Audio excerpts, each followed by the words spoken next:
I'm Matthew Buckley Smith, and you're listening to SLEERICKETS, a podcast about poetry and other intractable problems like horrible wedding announcements or just neutral wedding announcements about horrible weddings. We'll get to more of that in a minute.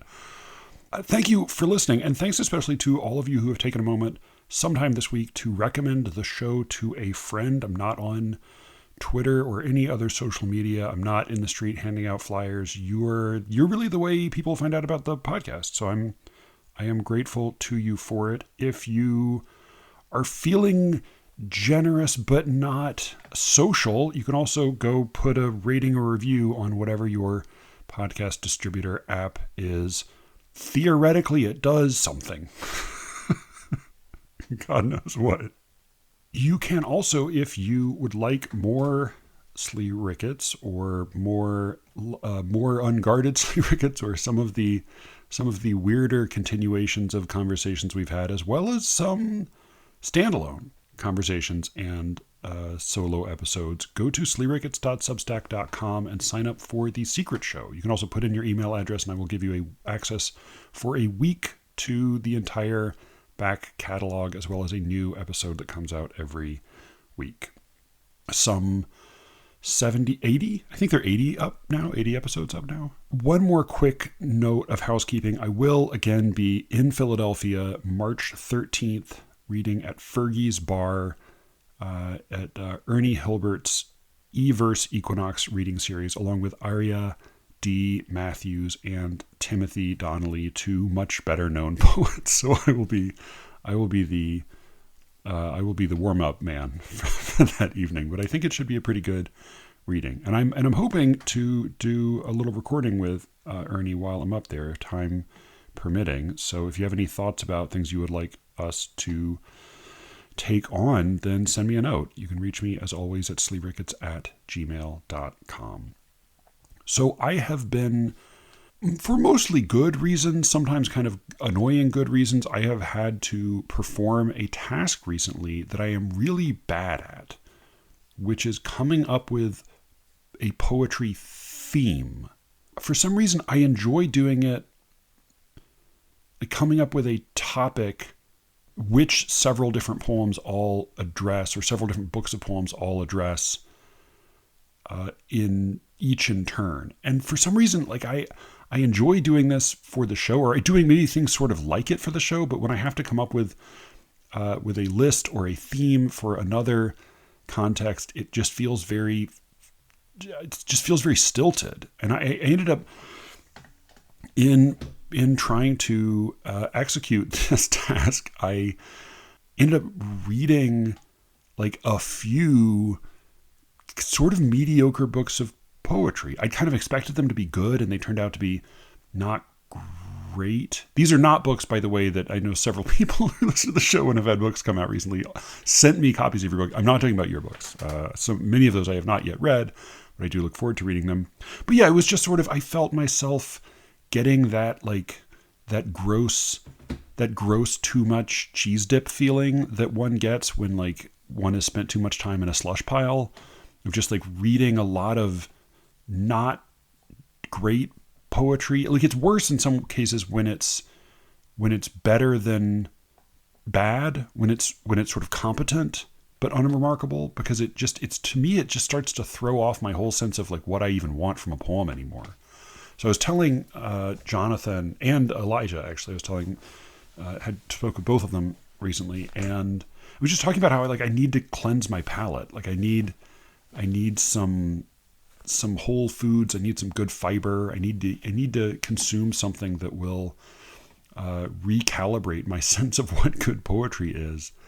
And one idea to this end is the selected Gwendolyn Brooks, which I had a selected of hers, but then I got one that's maybe a little more expansive. There isn't, it turns out, a proper collected. Like crazily, there isn't a collected Gwendolyn Brooks. There are like a couple different things that cover different portions of her career. But I think Jonathan was saying maybe because of the the split with her turn to black arts and publishing with smaller black-owned presses, there just hasn't been the coordination to publish a collected Gwendolyn Brooks, which is really a shame. Like that should be remedied, right? Like we should work out a way to solve that problem. But yeah, like it is always a pleasure to turn to her and just to feel like you're in the presence of somebody who knows how to write poems. Like even when she doesn't blow me away, she knows what she's doing. Like they're real poems. And then my other solution was the doorstop of a book that I got from Chris Childers, the I think still forthcoming Penguin book of Greek and Latin lyric verse. It's like 600 pages of poems and 300 pages of notes, and it is pretty amazing. I mean, I certainly have not read even close to all of it, but I've read like a couple normal poetry book size sections of it, and it's great. It's great. And I had read a little bit of Alcaeus, who's famously a contemporary of Sappho's, and there were some speculation about them being lovers, although, you know, most speculation about Sappho's private life seems to be shaky, or there were at least there were a lot of people after her death who came up kind of like in the along the lines of Harold Bloom, like came up with reasons why she couldn't possibly have been a lesbian. Like let's find a nice man she could have had nice straight sex with. So some people nominated Alcaeus for that. Who knows if that's true or not? He was a contemporary of hers, and they were both among the 9 canonical poets. And I sort of flipped randomly to this page and read this poem of Alcaeus's, and I immediately thought, like, oh my God, this could be Horace. Like, this is so Horatian. And I had always thought of Horace as stealing a lot of his moves from Sappho, certainly his meter in many cases. But then in Chris's note on this poem, he said, this is a poem, you know, among many, but this one in particular that especially and obviously influenced Horace. So I feel not stupid in reading this and having that thought. It's also, interestingly, it appears to be translated. I mean, Chris has a more sophisticated understanding of meter than I do, but Alcaeus wrote in quantitative meter in Aeolian Greek, I think. I think he and Sappho were Aeolian Greek poets. This shows you how fucking little I know about any of this. But he wrote in quantitative meter, and this poem, for whatever reason, Chris doesn't have a note, but he says this is Chris Childers, by the way. Sorry, Christopher Childers is how he publishes. He translated it into a version of old-fashioned Anglo-Saxon hemistichs. So each line is broken into 2 half lines with 2 strong stresses each, and he doesn't use the strict Anglo-Saxon alliterative pattern, which is one or both of the strong stresses in the first hemistich, and then definitely the first but not the second of the strong stresses in the second hemistich. That's the old Anglo-Saxon pattern. He doesn't stick to that, and almost nobody who writes in Anglo-Saxon hemistichs today actually sticks to that old pattern. It turns out to be just cruelly difficult to pull off, and it seems like we're probably kinder to ourselves to try something a little bit different. But he does, well, you know, he's not totally consistent about using the stressed. My annoying observation that alliteration does not follow the first letter of the word, but rather the initial consonant sound of the stressed syllable. So he alliterates toil with attention, but then he also alliterates boy with believed. So fuck if I know. Chris knows what he's doing better than I do. But anyway, I read this and I just thought, you know, this isn't like the most perfect or beautiful poem I've ever read, but somehow like it's so small and slight, and it's rendered into like pretty elegant semi-pseudo Anglo-Saxon verse, weirdly, but it's like a very recognizable classical poetic argument. And yeah, just sort of, I just found it touching, and it made me feel like, oh yeah, poetry. Oh right, that thing that I like and have devoted far too much of my life to. Like, oh good, it still exists, or at least it existed, 3,000 years ago. So a couple quick notes. Acheron or Acheron? Fuck, I don't know. Acheron is one of the rivers of hell. Which one was it? I can't remember. Stallings has a poem about the 5 rivers of hell. I don't remember which one is which. Acheron is the river of woe. The river of woe. Acheron's the river of woe. Sisyphus, of course, is the king who tried to cheat death, succeeded for a while, and then ended up being punished famously to roll a rock up a hill forever in hell. And finally, Cronus, the father of the Olympian gods, the 6 elder Olympian gods. Cronus' son, in this case, is Hades, the god of the dead.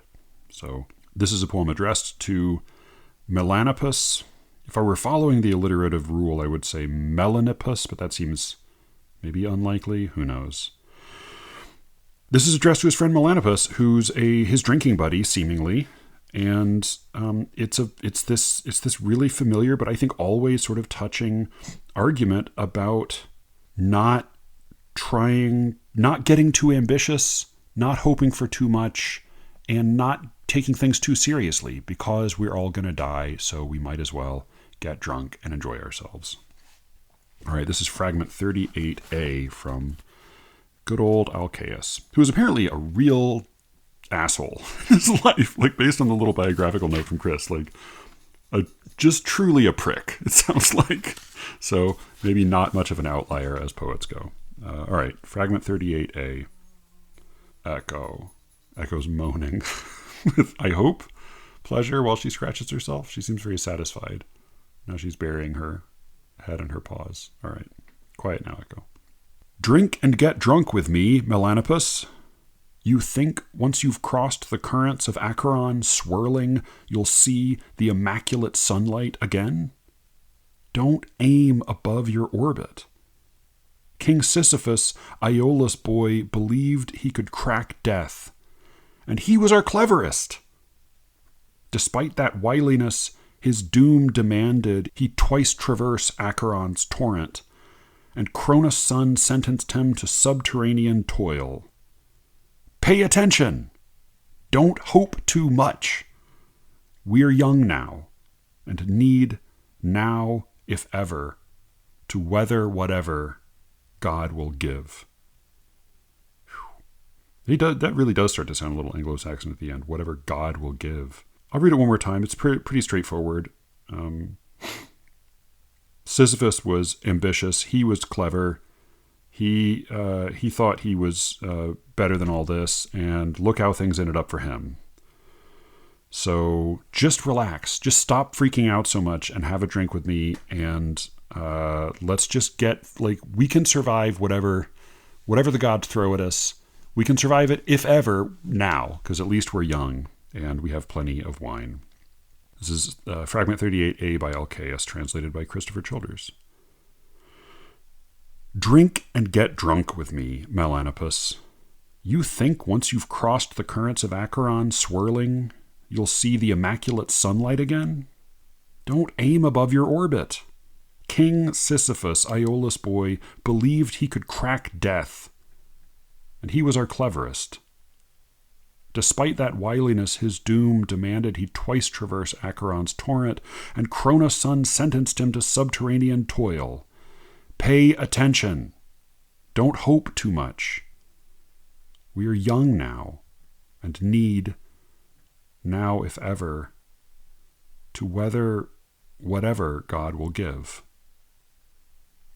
Yeah, I think probably Horace refines it, and maybe in English, most memorably in a similar argument in De Fugere Nives, which Hausmann famously translated. The snows are fled away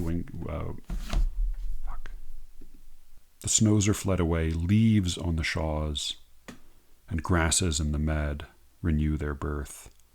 The river to the riverbed withdraws, and altered is the fashion of the earth. Yeah. It's from Horace 4:7. But yeah, but clearly, this and to Cestius, which is 111, I think. No, not 111. 111 is Seize the Day. What is it? 1:4. 1:4 is to Cestius, I think. That one also really seemed similar in its argument.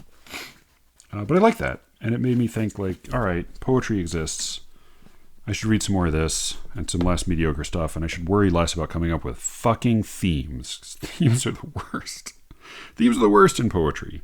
Because the better theme is always, what if we just talk about good stuff? So I had a really wonderful conversation today with Alice and Brian. I'm not going to play all of that for you now. I'm only going to play a couple little portions of it because most of what we talked about was a movie called Past Lives. I try not to do a lot of movie episodes, but this was one Brian sort of specifically brought up, and I think Alice and I both found it quite impressive and moving. I am not a believer in the concept of spoiling things, and that extends to this movie. I don't think this movie is very, very spoilable, but Brian really thinks it is. So with that in mind, I will just say I am going to be putting out our conversation about Past Lives, the new movie by Claire Song, or semi-new movie from within the last year. I'm going to be putting that out in the next couple weeks, and I encourage you to see it. And if Brian is to be believed, then see it before you listen. It is worth seeing. I would say that, if nothing else. All right, so today I just have a part of our conversation which we talked for a while about workshops and some of the problems with them, and some specific criticism I got from a student, as well as a truly horrifying article in the New York Times about an artist behaving very badly. I'll just say that and we'll get to that. We'll save that for the end. All right. I hope you enjoy it. And again, go see Past Lives.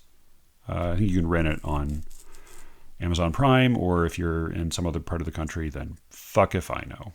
Hire a troupe of prepubescent children to act it out for you in front of a using shadow puppets in front of a screen, and with the fire lapping behind it. Because I assume that's how you take in your moving pictures these days, or you call it the magic lantern still. I think that's how it works down in Australia. All right, here's my conversation with Alice and Brian.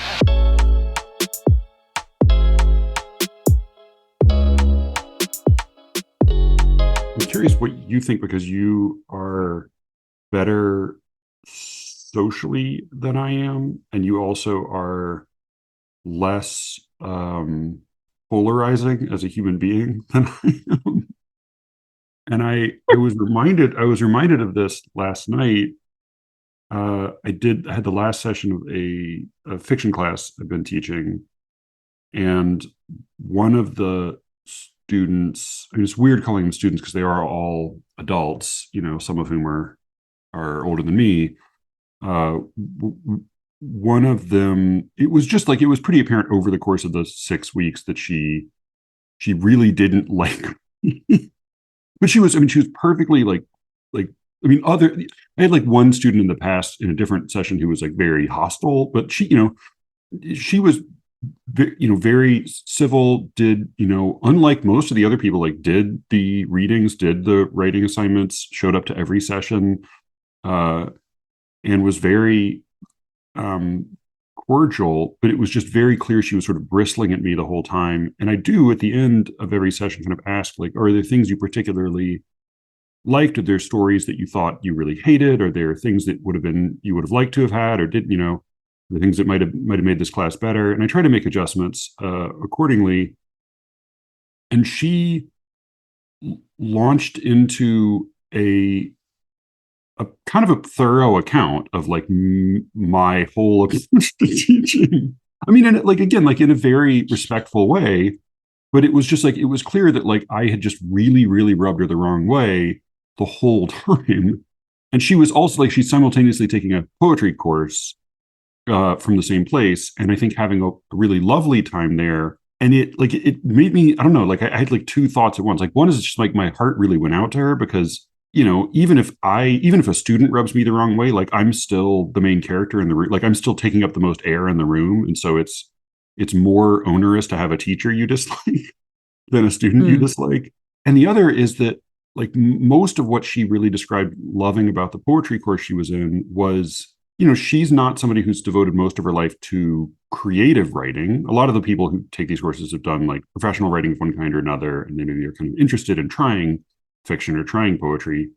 But she basically said like she liked that they were all, it was like they all kind of sat around the table and they had like clear categories of like, here's what did you think of the title, what did you think of the theme, what did it remind you of, what, you know, like sort of by my lights, like somewhat paint by number questions, and they kind of would go around round robin style, and they would each give their opinion over and over again. And it was very, I think it they felt like they had built a little community, and they all were going out together after the class was over, and she said it was easier to go back and revise the poems, and she sort of like, she knew what people liked and what they didn't like, and what lines to change and what lines not to change. And with my course, she felt more overwhelmed, and she said it wasn't specific enough. I'm not sure that's accurate, but I think what she probably meant was that it was probably too much of a fire hose. Like I definitely give a lot of specifics, but I think it was probably just a lot of stuff. And what is true for my workshops is that I have had so many bad experiences with round robin style workshops that I do tend to let everybody have a say and then try to kind of offer what I can and then move on. So Hmm. like, for one thing, it just made me think like, it like my heart goes out to anyone who has to put up with me and really, really finds it unpleasant. But also like, I don't know if I'm offering the right thing in the workshop that I'm like. A lot of people do just want to kind of have a sense of community, have a sense of like being around other people who kind of like books, so like feel like having the experience of working on poems and making some progress. I don't know if they were doing good work in that class or if they were like ultimately anything was going to come of it, but like nothing comes of most workshops. So I don't think at this point I'm going to become a, you know, I'm going to learn a lot of new tricks, but it just made me question like, well, wait, what is, if I'm teaching a class for like adults who are trying this out, like what is this all about? Like, am I Mm. just doing this Yeah. too intensely? Am I, yeah, I don't know. But Yeah, like, you have better like social instincts and just are better tuned into people. And you know, what is this, what do you make of all that? well, I mean, it depends what they're there for, right? Like, are they there to get better at writing, or are they there to make friends? I mean, And I think there'll be a bit of sometimes, both. yeah. And sometimes it's like, I want to make writing flavored friends, which I don't, I mean, like sounds cynical, but I don't, you know, I think like Yeah. the same way that it could be like, I could enjoy doing like, there's a chess night at a bar here nearby that I thought about going to when it doesn't conflict. And like, I would definitely be going there because I like chess enough. And it would be nice to like hang out and play and talk with people a little bit about it. But like, I'm not ever going to be a serious chess player. So if somebody there was like really screaming at me about, you know, my opening book, I would be like, all right, man, like can we just relax a little bit? But it doesn't sound like that's what you're doing. I'm interested to know, like, when you said she gave you this feedback, was that in front of everybody else? Yeah, I mean, I think so. So Well, what I that's actually sort of really terrible. appreciated was that there's one of the others. It was, I mean, it was a lot of attrition in this particular session, irregularly, which I think had in most cases more to do with schedule than with me, though who knows. But like the few people at the end, one was a woman who was herself extremely blunt and a little bit socially tone deaf, and you know, if I had to guess, like maybe has some of the same social deficits I do. But she said, you know, I said like, oh, are there things that could have been different you would have liked, you know, to more of or less of? She said, well, you know, honey, you really let us interrupt to contribute. And like she actually was like, I actually really like, she said, like, I like it. I'm a steamroller. I'll steamroll you. I don't mind. But like, some people might feel kind of bashful. And so like, I really appreciated that. And I think that also probably made it easier for the other student to say like, yeah, I hated this. Oh Yeah, God. No, that sounds tough on you. I mean, again, Um, like it's not great to have a student who doesn't like you in a class, but again, it's much worse to have a teacher who, who like, yeah, like the teacher is the sets the tone and, takes up most of the oxygen. So it was definitely, if based on her spiel at the end, like it was definitely harder on her than it was on me. And I don't know, I know more about writing and I have more experience with workshops, but also like in some sense, like she's really as like a course for adult amateurs trying this out, like my guess is her perspective is probably the slightly more representative one. have you had that feedback before? Like, No. I mean, I think there are people who really want to get in and crack their knuckles and like do this in the most serious and devoted way possible. But I also think there are a lot of people who want to have a kind of experience. And sometimes that mm, experience is, as you were saying about ContraPoints, like the fun of having somebody kind of knowledgeable and good at talk at you interestingly about something, and it feels sort of like, oh, this is kind of an interesting type of person and this is sort of an interesting experience and this is kind of fun to listen to. This is like Joanna had to give a talk, and I said like basically what they want is a TED talk. Like a TED talk is like a secular sermon. Like the real point of it is to give you the feeling of an emotion that like is charged with the sense that you're learning something, even if there's like no actual knowledge or information conveyed. Like you get mm. the feeling of like, oh, I've had an epiphany because of this. But really it's just like it's just sort of rhetorical flair mostly. And I think a lot of people come for that or come for the excitement of like, yeah, we're in a room, we're talking about books, like something's happening. And like that's a real thing to want. So it's okay. Like if you're going for that and you can kind of jive with a personality like mine, then like great. But I know plenty of people can't. And I think particularly with the poetry classes, which they have maybe wisely forbidden me from teaching. I think that may be a lot of what people are going for. Is like a little bit more of that sense of community and that sense of they do seem to be all taught by women, and there is a very I mean, a lot of the titles of them are very have gender of some kind in the title or have sort of like they seem to be as much about community as about verse, which is like Mm. again, that's a thing that people can want. I don't know. It's a thing that people can want. Yes. Yeah. But Brian, it sounds like hell wisdom to me. sounds like hell to you.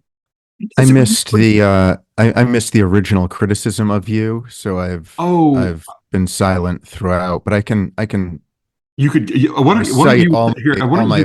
opinions Yeah, I was going to say. about workshops if you'd Do you like. want to guess at what the criticism was? Why don't you Criticism speculate? in a fiction writing workshop, is Mhm. that of Matthew Smith as an instructor? Maybe that you demanded too much of them, or your expectations, you stuck to firm expectations in a way that the person didn't feel was appropriate or helpful. Yeah, that's pretty close. I mean, firm expectations that like definitely not in terms of like are people actually going to turn anything in or do any of the reading because they're adults, they don't do anything. But yeah, like I think it was like this is too intense, this is too much. I felt like giving up every Right. story after I got a critique of it. Yeah, so yeah, there was That's good. definitely. That's how you should feel. You should feel that way. You should Well, I feel told totally demoralized. I said after she gave her spiel, I said, well, if you're feeling really discouraged and like you don't know what to do next, then it sounds like you're a writer. And like, boy, that did Welcome to the not go over party. well. That Yes. did not, Yeah. that landed real, yeah. Oh, she didn't like that? She did Oh, not come like that. on. That's how you know you're starting to play the game. God's sake. Yeah, no, it sounds like maybe she's there for different reasons. And like again, not like bad reasons, just like reasons maybe I'm not good at supply. I did say like don't give up on taking fiction classes. I guarantee you, if you take a class with someone else here, you will have a much different experience, and you will might like that person a whole lot better. Because like there's a good chance that what you're reacting to is just like is not that fiction is not your bag, which she said, but like you just don't like me, and like that's fine. I'm a strong flavor. Wow. It's very generous. It's Well, a no, funny but I think it's idea also also accurate. about like trying to encourage someone who says like fiction might not be my thing. Maybe I shouldn't keep on doing it. And you're like, no, no, no, no. You should definitely keep on writing fiction. Like I didn't say that. I said you might still like to take another fiction class okay. because I think it's a form of Because entertainment. like writing fiction is I mean poetry as well, but it's like a sickness, right? Yeah. It's a malady. It's like you should any instinct that maybe this isn't what you should be doing, you should seize upon. Like Yes. the only reason you should be doing any of this is if you feel Yeah. a compulsion to do it. And Yeah. Really, what you should be running is a support group, not a class. exactly, Yeah. exactly. When I was a little bit, I won't say more cynical, but like had more energy with which to be cynical, I think my philosophy was like teaching writing should be mostly like demands to write more quantity and general discouragement. Like the best fiction class I had in college was just one where the teacher was selling his house and going through divorce and quitting smoking in the same semester. And he just like he came into class like hungover every day with his sunglasses on, and he said, "You all of you have to," and this is unusual for fiction work. He said, "All of you have to write a complete story every week and turn it in, and I'm not going to even respond to most of them, but you have to turn them all in. And even if I never talk about any of your stories, which I might not if they're not good, you'll probably learn more just by having to write so much." And he was Yeah. totally right about that. Yeah. Yeah. Uh, That's totally right. but Sounds I like a think like huge prick. oh well I mean yeah, he was actually a lovely I got to know him a little bit more beyond that. It was a rough semester for him, and he was Yeah. very tenured. You know, Yeah. that's what happened. Maybe I've just become a little bit more like the Eileen Simpson line is like it like going unacknowledged for too long disfigures the personality. And maybe my thought is like general discourage like being able to weather general discouragement is a necessity if you are going to write, but also maybe I've just become a little bit softer on just like not accidentally creating like I don't want to create like a fiction Ted Kaczynski, the whole Oh, Harvard thing. totally. I mean, Yeah. the part of the reason why I teach 14-year-olds and not 22-year-olds is because I can encourage them all. Like it's just a bath of encouragement, like one of those. I have high standards. That's why the reason I have high standards is because I believe you can do it, and then I say, and this isn't good enough, and this isn't good enough, and this isn't good enough. And ideally they're excited to write more. In workshops in general, I've taught my share and I've been in more than I've taught. And I find the real problem is what the students say. Like Yes. students Oh just my say God. random stuff, Just and random word salad. it has to do with how they want to be seen by their classmates. It has to do with their wanting to be impressive in front of the teacher. It has almost nothing to do with benefiting the other writers, even if they were capable of benefiting the other writers. But I don't know why we would think that students in a writing workshop would be capable of benefiting the other writers to begin with. So I always thought that the ideal writing workshop would be in class, the teacher leads a discussion of the craft of masterworks, essentially, of like writing, like this is why the writer did this move, and this is how the writer did that, and this is what she was trying to establish by doing this, and authorial intent here and here, and then submit a story which the professor can talk to you about one-on-one about what works and what doesn't. But the odd performance of workshop and what takes up the bulk of its time is like students saying random stuff about another student's work. I think is detrimental for the most part. May be beneficial to the critiquer if the students take very seriously the act of critiquing, establishing vocabulary with which to critique. But usually that act isn't trying to establish the act of critique so much as performance to be thought of more highly by one's classmates and teachers. So I think the whole thing ends up being mostly a waste of time. It can be motivating though. If you disagree really strongly with someone's critique, you can just take this approach of like, fuck you, this is what my poem's going to be. Or like, yeah, just dismissing them. Like, I feel like listening to other poets, other students say, I didn't like it when you did this, or, you know, this didn't work for me or whatever. I get stronger feelings about the choices I've made. So that's like one minor benefit, but I think you're right. Yeah. Just don't talk.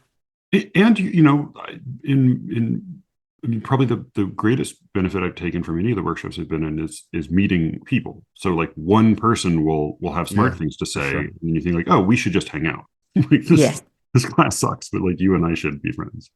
Yeah, it's like $650 for one friendship. Yeah. Australian or US? Yeah. My approach, and I think in part this was part of what the student did not like, is I run a kind of a placebo workshop where I will we do some like craft stuff early on, but like the formula for most classes is they read some published stories, and then some of them have some work to turn in, and then we'd spend the 2 hours, like a portion of it talking about the published stories and how they do what they do, and then I ask one of the students to give a quick oral synopsis of the other student's work. And then I go around and ask if anybody has questions or particular elements that really leapt out at them for good or ill. And they all go around and give a contribution. And then I just give a long spiel and then we move on. And so it like my experience is that in most cases, it kind of gives the experience of being in a workshop, but like we don't spend a ton of time with like student crosstalk. That's my so move. one thing that we can all all agree is a tragedy that shows us how terrible life is this New York Times article about a wedding between Josh Radnor, who is the star of How I Met Your Mother, and Jordana Jacobs, who is a psychologist, is what she's referred to as, but I don't know, how would you describe her? Like I guess she's a clinical person. Psychologist, but she's a not famous person. My favorite part of this article is just how much the journalist despises the subject. It's palpable throughout. And she's having the time of her life. And it's so against all of like the New York Times writing codes. It's so against like everything. There's nothing objective in this. This is in the vows section, which is just like a section where you talk about weddings. Like the Times, you know, typically it's like they met on a boat because they both love fishing. And then they went to the house and there were fishing stuff all over, and he proposed and then they got married on a boat. Right. Like that tends to be the way this article goes. And this is much longer than they usually are, is it not?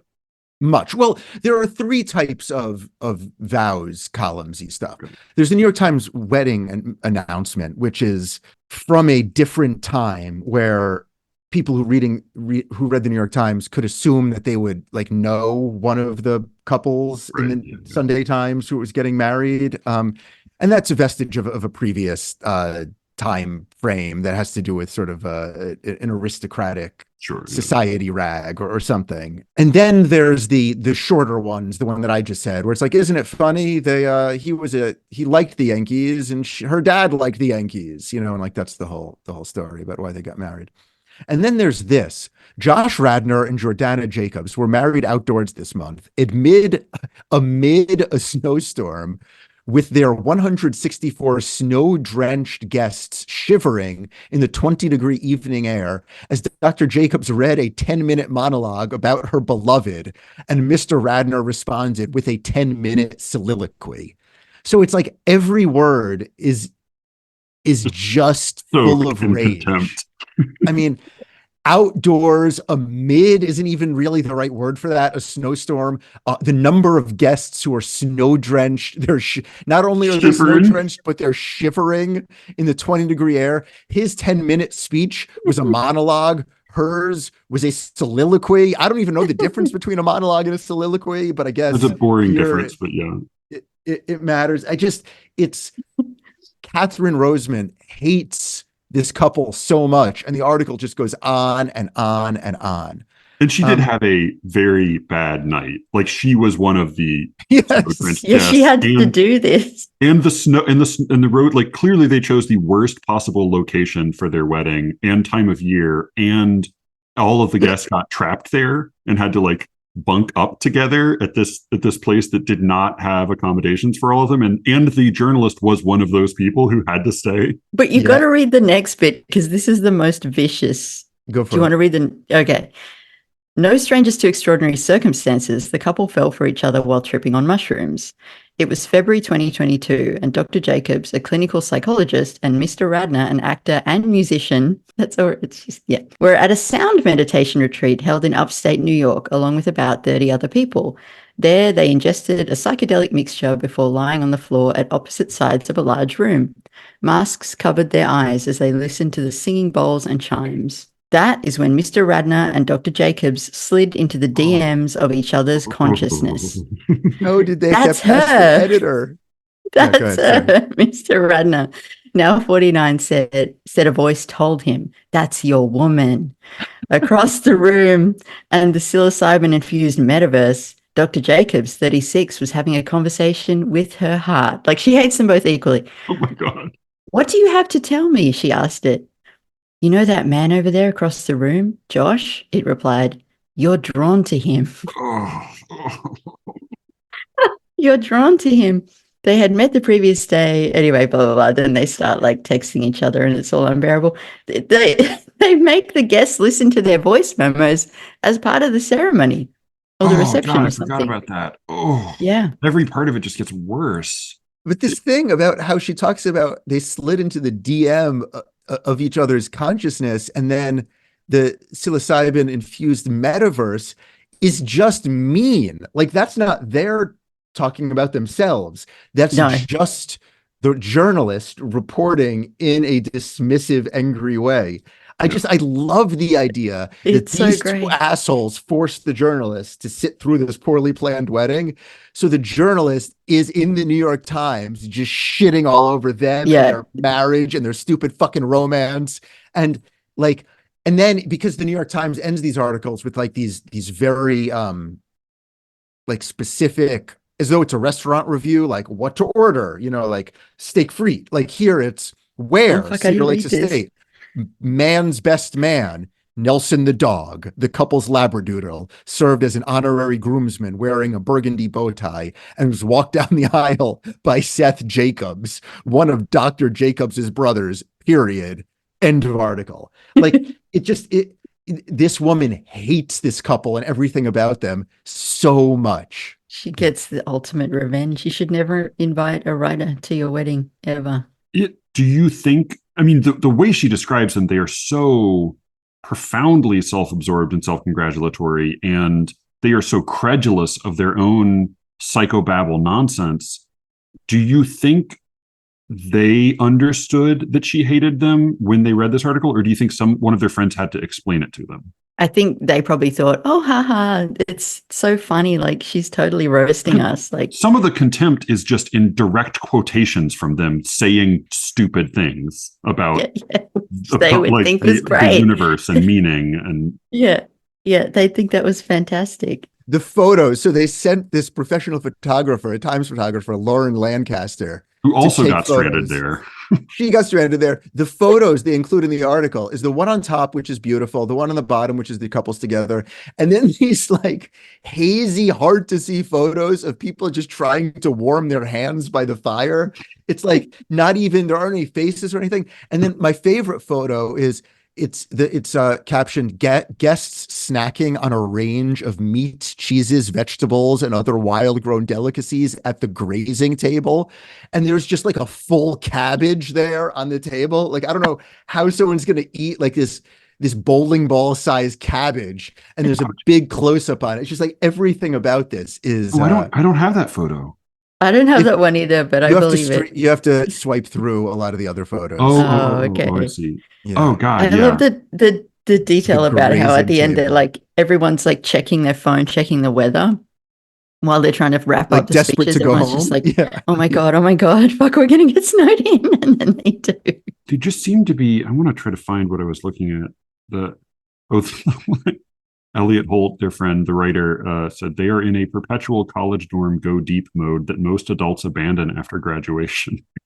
Grow out of. What is God. I need This was what made me like maybe hurt me the most and made me think like it felt like the worst version of what I fear poetry. Like I've had like lots of very, very nice friends and family sending me messages saying things like, oh, I'm ordering your book. It looks like it'll be so meaningful to me. I'm like, oh no, like thank you, but also, oh God, this is. And here is the fear I have when is Mr. Radner strummed his guitar. This is at the ceremony. The only other sound was the crackle of burning wood as he sang lyrics he wrote for his bride. Quote, one day this'll all be gone. What remains will be the songs I sang to you, end quote. I mean, if you are Shakespeare, then you can say, so long as men can breathe and eyes can see, so long lives this and this gives life to thee, because you've just written, Sonnet 18. But like, you can't, one day this will all be gone. What remains will be the songs I sang to you. It makes me think like nobody should ever write anything. Yeah, totally agree. But especially, I mean, again, the journalist here juxtaposes that with, as the guests thawed around a large indoor fireplace, the newlyweds peeled off so that the bride's snow-drenched hair could be restyled. She's being called a hypocrite at her own wedding. Like everyone else is shivering next to the fireplace while she's getting her hairstylist to redo her hair. It's pretty spectacular. Mr. Radner said that the snow was two things, cold and anxiety producing, but also cosmic and divine. Can I tell you the contrasting story that came to mind? And it made me think like, why is the peculiarity, like the nerdy interests and the like, there was a link I saw to the truly horrible looking album by this guy who's best known as an actor on a TV show, and he's also a musician. And the album he put out, if you haven't seen it, this eulogy thing, it is the cover is an overexposed photograph of a field with clouds and a shining sun above it, and literally the silhouette of a dancing skeleton. But like, why reading about these people did their particular interests and quirks and idiosyncrasies seem so loathsome? When like the contrasting example that came to mind was like my wonderful neighbors. They had like, they were previously married. They had like, less happy first marriages. He's a like wounded veteran. They like run a company together now, and like, early on in their relationship, she discovered that he loved Warhammer, whatever it's called. There's some like nerdy, I don't even understand it. Like maybe it's a video game, but then it also is a thing where you like paint little figurines of goblins and orcs. And like, he's really, really into it. People are very serious about it. And he's like very careful at like painting these little orc sculptures. And apparently his first wife like gave him a lot of grief about it, and he like hid it and didn't want to tell us this. But then like when this second, like this now wife found out about this, she was like, oh God, but that's something you love. Like if you love that, I don't want you to be ashamed of that. Or like, yeah, I'll go to this thing with you. Like, yeah, let's see what this is all about. And it's like a nerdy interest of his, but like to me, hearing that, I was like, oh, his nerdy interest was something like you sort of validated and said like, made him feel not ashamed of it. And it like, this was very touching and sweet to me. But like Josh Radner and this horrible psychologist with their weird interest in psychedelia and like dancing skeleton albums and cosmic and divine snow, why is that so loathsome when like another person's nerdy interest can be so touching? Because they're making people stand out in the snow. That's exactly right. That's exactly right. With which they're imposing it on others. It's because they're people in formal wear in 20 degrees snow covered shiver. These people are shivering. Like the physical pain that the guests are enduring is the reason. Also, these people are rich. Yeah. And they're super in love and very pretty. Yeah. That sucks. Don't like that. Yeah, I did. I briefly was looking at therapists in the area, and I had one recommended to me. I looked up, and it was not Josh Radnor's now wife, but it was another therapist who was also an extremely attractive young woman with a very large following on TikTok and Instagram. Really? That's and her posts are all psychology therapy themed posts. And I saw that and I said, there's no way this could possibly be a good experience. Yeah. Like, I could this would be a terrible, terrible therapist to have. I think that if I went to see a psychologist and he was like a 6'4", beautiful blonde, like super jacked, muscular guy. Yeah. I think I would just walk out of the room. Right. Is that purely like that guy's not going to be able he's not going to be able to help me with like, my problems. You made him both like aesthetically unapproachable, but also like sort of an SS officer, like the way you described him? If I walked in to see a psychologist and he had an armband with a giant swastika on it, I would think, I'm not sure this is going to work out. I would, if he made me put on the Star of David before I started, I wouldn't continue seeing him. Yeah. No, I think that I agree. People who are beautiful, attractive people should never have jobs. On their beauty should not help other people with their problems.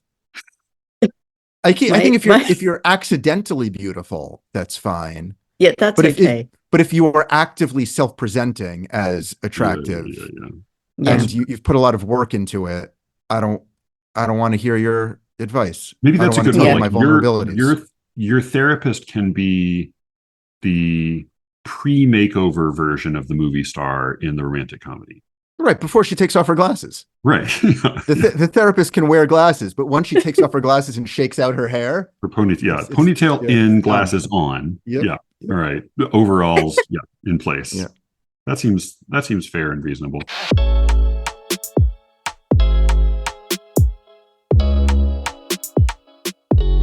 That was this week's show.